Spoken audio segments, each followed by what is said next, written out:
Hello' friends, মোৰ চেনেললৈ আপোনালোক সকলোকে স্বাগতম জনাইছোঁ। আশা কৰোঁ আপোনালোক সকলোৱে ভালে আছে। আজি মই আপোনালোকৰ লগত শ্বেয়াৰ কৰিব ওলাইছোঁ এই এমেৰিলিছ ফুলবিধৰ বিষয়ে।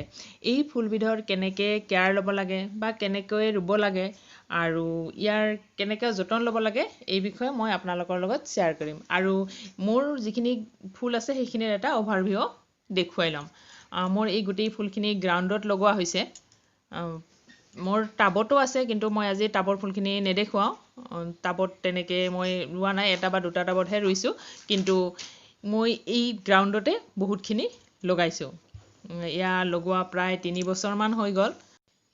এইখিনি আগতে এটা বেলেগ ছাইডত আছিল আৰু সেই ছাইডত লগোৱা প্ৰায় 10-11 বছৰ হৈ গ'ল। মানে ইয়াৰ কিছুমান বাল্বৰ বয়স 10-11 বছৰ হয়। তাৰপিছত এইখিনি মোৰ সেইখিনি মাটি বেলেগ কামত লগোৱাৰ কাৰণে গোটেই ফুলখিনি মই এইটো ছাইডত লৈ আহিলোঁ। মানে যিখিনি এতিয়া ৰুইছোঁ সেইখিনি ছাইডত লৈ আহিলোঁ আৰু এতিয়া এই 3 বছৰ ইয়াতে আছে আৰু ধুনীয়াকৈ ফুলিও আছে। এয়া চাওক, ইয়াত বহুত মাতৃ বাল্ব আছে, তাৰমানে ডাঙৰ বাল্ব আছে আৰু ডাঙৰ বাল্ববিলাকৰ পৰা সাধাৰণতে আমাৰ ফুলৰ যিটো ষ্টিক হয় সেইটো ওলাই আহে আৰু ফুলবিলাক ফুলে। ইয়াৰ যিবিলাক মানে বেবী বাল্ব আছে সেইবিলাকৰ পৰা মানে প্ৰথম বছৰ তেনেকৈ ফুল নহয়, নেক্সট বছৰৰ পৰা ফুল হয়।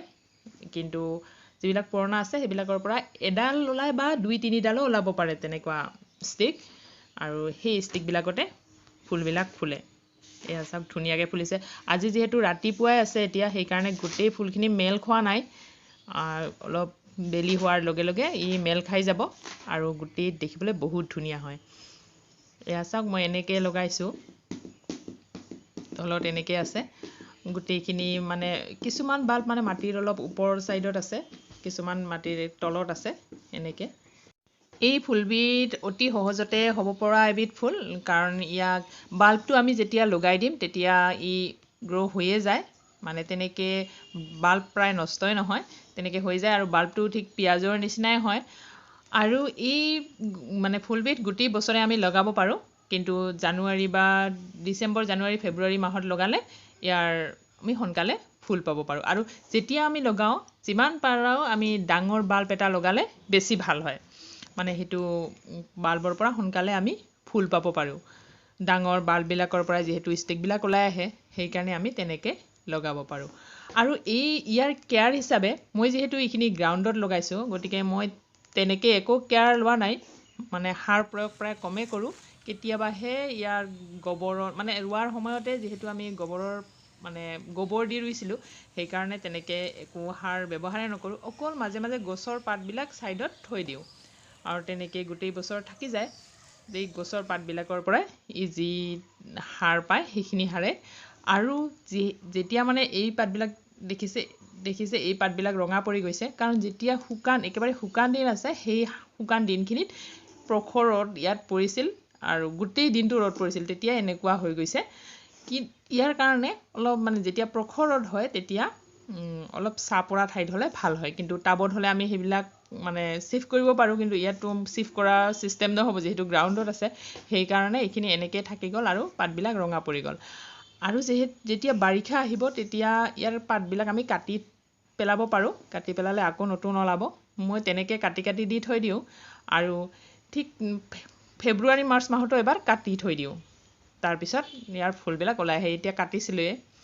আৰু এইখিনি দেখিছে আপোনালোকে, ইয়াত কহুৱা হৈছে, কাৰণ ইয়াৰ মাটিটোত কহুৱাৰ গুটি আহি গ'ল আৰু এইখিনি ইমানেই কহুৱা আহিলে মই এইখিনি উঠাই দিবই নোৱাৰিলোঁ, সেইকাৰণে এনেকৈ থাকি গ'ল।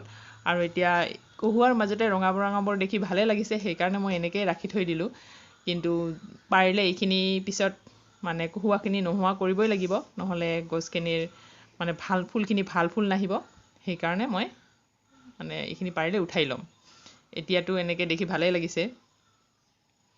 আৰু ইয়াৰ যিহেতু এই ফুলবিধে ৰ'দ ভাল পায়, কিন্তু ৰ'দ ভাল পালেও ইয়াক ৰাতিপুৱাৰ 4 ঘণ্টামান ৰ'দ হ'লে বেছি ভাল। তাৰপিছত নহ'লেও তেনেকুৱা একো কথা নাই, কিন্তু ৰাতিপুৱাৰ 4 ঘণ্টামান ৰ'দ ইয়াক পৰিলে ভাল হয়।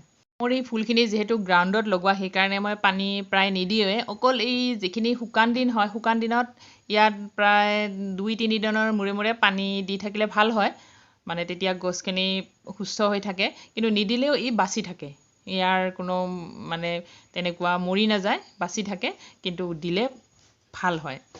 আৰু এই ফুলখিনি মোৰ বহুত দীঘল এটা শাৰী, এইখিনি মই গোটেইখিনি একেলগে দেখুৱাব নোৱাৰিলোঁ, এনেকৈ দীঘলীয়া এটা শাৰী মই যিমানখিনি পাৰোঁ আপোনালোকক দেখুৱাইছোঁ।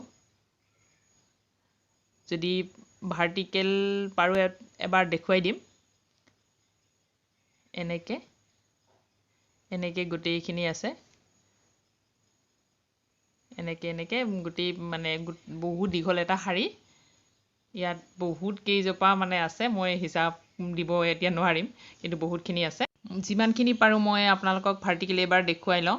এনেকৈ আছে গোটেইখিনি, তথাপিতো গোটেই শাৰীটো দেখুৱাব নোৱাৰিলোঁ, মানে তেনেকৈ মোৰ ইমান মানে অভিজ্ঞতা নাই ফটো উঠোৱাৰ, সেইকাৰণে এনেকৈ গোটেইখিনি কভাৰ কৰিব নোৱাৰিলোঁ। ফ্ৰেণ্ডছ, ভিডিঅ'টো ভাল লাগিলে লাইক কৰিব, শ্বেয়াৰ কৰিবলৈ নাপাহৰিব, আৰু যদি মোৰ চেনেলটো নতুন হয় তেতিয়াহ'লে ছাবস্ক্ৰাইব কৰিব। নেক্সট ভিডিঅ'লৈকে বাই।